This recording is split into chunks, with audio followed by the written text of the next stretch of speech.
À l'Office national de transport, la machine tourne à plein régime. Et l'ONATRA reprend progressivement sa place dans le secteur des transports. Le DGAI Martin Loukoussa a mis la barre haut pour établir l'ordre dans cette entreprise. À son avènement, M. Martin Loukoussa, le directeur général, a voulu mettre l'homme au centre de la production. Il est en train de faire renaître la SCTP. La reprise n'est pas de tout repos pour cette compagnie qui a connu autrefois des heures de gloire, mais aussi de déclin, et actuellement, l'ONATRA se dresse. L'avenir de ces ports est rassurant, puisque un port travaille toujours avec des moyens logistiques adéquats. Un système de travail très différent de l'ancien temps. Aujourd'hui, tout le monde est au travail et à l'heure pour faire avancer cette machine. Martin Loukoussa défend la résurrection de l'ONATRA sur tous les fronts, mais il n'abandonne pas et se tient droit dans ses bottes.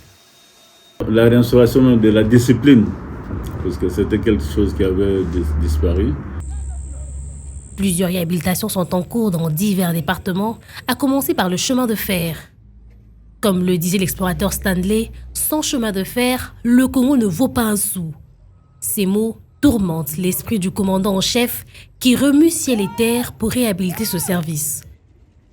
Cette voie ferrée, au jour d'aujourd'hui, a des problèmes.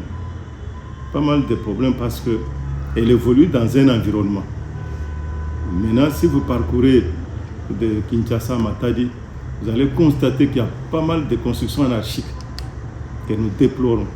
Avec ces constructions anarchiques, c'est des érosions, c'est des quantités d'eau importantes qui dépassent la capacité des ouvrages qui ont été installés depuis la colonisation.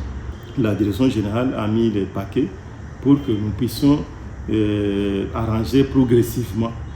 Nous sommes en train d'arranger progressivement cette voie ferrée pour améliorer davantage la vitesse commerciale. Tout va bien au service financier. À l'ONATRA, les efforts de chacun pour redresser l'entreprise battent leur plein. Préoccupé par ce renouveau de l'ONATRA, le numéro 1 des finances appelle le gouvernement congolais à soutenir cette entreprise qui renaît de ses cendres. Des efforts sont en train d'être menés pour des investissements. Nous sommes en train de remonter les équipements au port de Matadi. Actuellement, nous avons financé avec des fonds propres le bétonnage des deux quais, les Pire 1 et Pire 2. Nous avons passé la commande des autogrues pour renforcer l'exploitation à Matadi. Nous avons commandé des grues mobiles et nous avons acheté aussi des pièces pour renouveler l'équipement existant. La nouvelle direction générale a quand même fait renaître la confiance auprès des agents. Au jour d'aujourd'hui, depuis qu'ils sont là, ça fait plus d'une année, nous n'avons pas connu de grève. Un travail de qualité nécessite une santé de fer.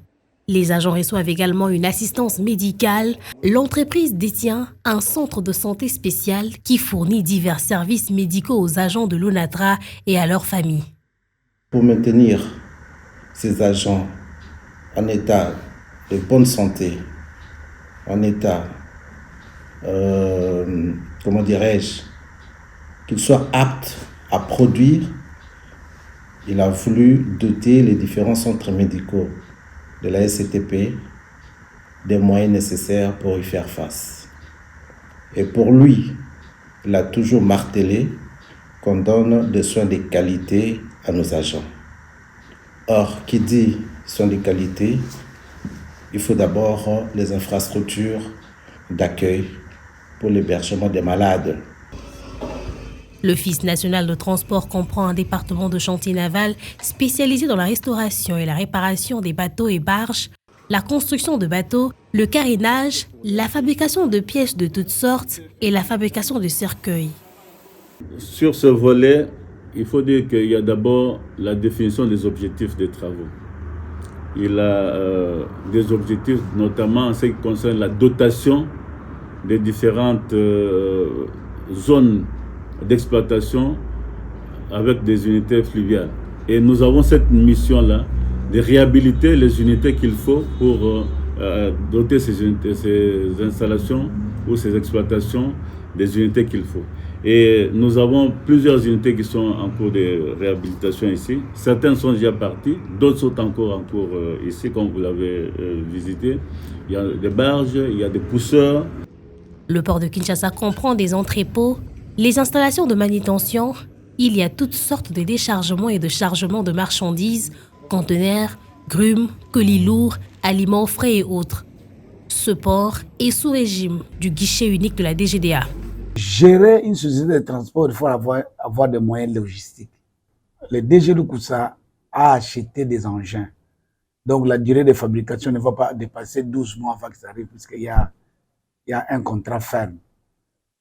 Vous voyez, ce modèle, c'est les riches stackers. Ce sont de nouveaux équipements modernes qui peuvent te traiter 30 conteneurs par heure. On peut même aller 30 à 60 conteneurs par heure, cela dépendant du terrain. Ça, on en a trop, ça va venir trop. Actuellement, le port de Matadi est équipé de nouveaux moteurs diesel pour la remotorisation des autogrues qui traitent plusieurs conteneurs et en ce moment, plusieurs quais sur réhabilitation. Le Natra connaît une renaissance et le DG Martin Lukusa et son équipe ont l'intention d'utiliser tous les moyens nécessaires pour redonner à l'entreprise le statut de société de transport de premier plan en République démocratique du Congo.